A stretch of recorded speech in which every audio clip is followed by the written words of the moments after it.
ഇടുക്കി ഗ്രാമ്പി അരണക്കല്ലിൽ ഇറങ്ങിയ കടുവയെ വനം വകുപ്പ് വെടിവെച്ചു കൊന്നു. മയക്കുവെടി വെച്ച ശേഷം പിടികൂടാൻ ശ്രമിക്കവേ ദൌത്യസംഘത്തിലെ ഉദ്യോഗസ്ഥനെ കടുവ ആക്രമിച്ചു.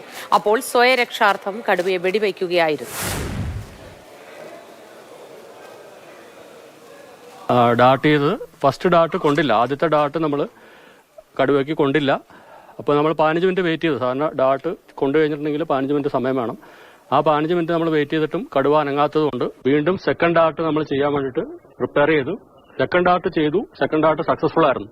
സെക്കൻഡ് ഡാർട്ട് കടുവയ്ക്ക് കൊണ്ടു. പക്ഷെ അത് കൊണ്ട വഴി കടുവ ചാടി വന്നു. ഡോക്ടറെ നേരെയാണ് ചാടിയത്. ഡോക്ടറെ സൈഡിൽ മനു എന്ന് പറയുന്ന ഒരു നമ്മുടെ ജീവനക്കാരനുണ്ടായിരുന്നു. ഷീൽഡും എല്ലാം പിടിച്ചിട്ട് ഇവരെല്ലാം പ്രൊട്ടക്ട് ചെയ്യാൻ ഷീൽഡും ഹെൽമെറ്റും ഉണ്ടായിരുന്നു. പക്ഷെ മനുവിന്റെ ഷീൽഡിൽ അടിച്ച് ആ ഷീൽഡ് വലിച്ചു കീറി കടുവ രണ്ടാമത്തെ അടി മനുവിന്റെ ഹെൽമെറ്റിലായിരുന്നു. ഹെൽമെറ്റ് ഇവിടെ ഉണ്ട്. ഹെൽമെറ്റ് പൊട്ടി താഴെ വീണു. മൂന്നാമത്തെ അടി മനുവിന്റെ തലയ്ക്ക് അടിക്കാൻ തുടങ്ങുമ്പോൾ അതിനെ നമുക്ക് ഫയർ ചെയ്യേണ്ടി വന്നു. അങ്ങനെ കടുവ ഡെത്തായിട്ടുണ്ട്. അതാണ് സംഭവിച്ചത്. സെൽഫ് പ്രൊട്ടക്ഷൻ എന്നുള്ള ആ ഒരു ഇത് നമുക്ക് ഇവിടെ എടുക്കേണ്ടി വന്നു. കാരണം നമുക്കറിയാം മനുഷ്യജീവനാണ് എല്ലാ ജീവന്റെയും മുകളിൽ വിലയുള്ളതെന്നുള്ളത്.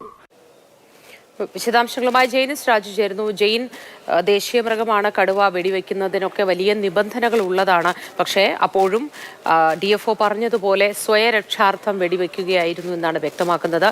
തുടർ നടപടികൾ എന്താണ്? വിശദാംശങ്ങൾ എന്താണ് ജെയിൻ?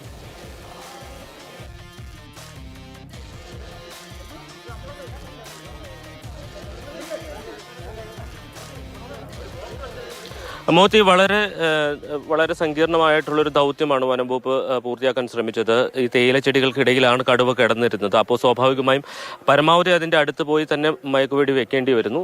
അങ്ങനെയാണ് ആദ്യം മയക്കുവെടി വെച്ചത്. അത് കൊണ്ടില്ല എന്നുള്ളതാണ് DFO വ്യക്തമാക്കിയത്. അതിനുശേഷം രണ്ടാമത് മയക്കുവെടി വെച്ചു. ആ വെച്ചതിന് പിന്നാലെ ഈ കടുവ ഈ സംഘത്തിന് നേരെ പാഞ്ഞെടുക്കുന്നത്. അത് നമുക്ക് ദൃശ്യങ്ങളിൽ തന്നെ കാണാൻ കഴിയും. ആ സമയത്താണ് 3 റൗണ്ട് വനം വകുപ്പ് ഉദ്യോഗസ്ഥർ സ്വയരക്ഷയ്ക്ക് വേണ്ടി വെടിവെച്ചത്. ആ വെടിയേറ്റാണ് ഈ കടുവ ചത്തിരിക്കുന്നത്. കടുവ വളരെ പ്രായമുള്ള ഒരു കടുവയാണ്. അതിന്റെ പല്ല് കൊഴിഞ്ഞു പോയിട്ടുണ്ട്. അതിന്റെ കാഴ്ചയ്ക്കും പ്രശ്നങ്ങളുണ്ട്. കുടുക്കിൽ വീണാണ് ഈ കടുവയ്ക്ക് പരിക്കേറ്റത് എന്നുള്ള ഒരു സ്ഥിരീകരണം ഇപ്പോൾ വനംവകുപ്പ് നൽകുന്നുണ്ട്. അതായത് അതിന് കാലിൽ പരിക്കേറ്റത് ഈ വന്യജീവികളെ വേട്ടയാടാൻ വേണ്ടി സ്ഥാപിച്ച കെണിയിൽ വീണാണ് പരിക്കേറ്റത് എന്ന് വനംവകുപ്പ് ഇപ്പോൾ സ്ഥിരീകരിക്കുന്നുണ്ട്. ഇതിൽ വനംവകുപ്പ് ഒരു കേസ് രജിസ്റ്റർ ചെയ്യും. അതുമായി ബന്ധപ്പെട്ട അന്വേഷണം ഉണ്ടാകും എന്നുള്ളതാണ് വനംവകുപ്പ് ആ കാര്യത്തിൽ നൽകുന്ന വിശദീകരണം.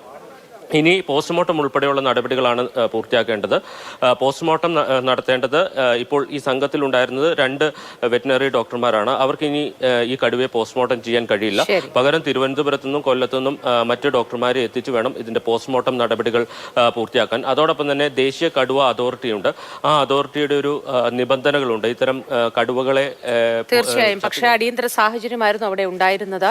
മയക്കുവെടി വെച്ച ശേഷവും തുടർന്നും വനംവകുപ്പ് ജീവനക്കാരന് നേരെ കടുവ ചാടി ആക്രമിക്കുകയായിരുന്നു. സ്വയരക്ഷാർത്ഥമാണ് വെടിയുതിർത്തതെന്ന് DFOയും വ്യക്തമാക്കിയിട്ടുണ്ട്.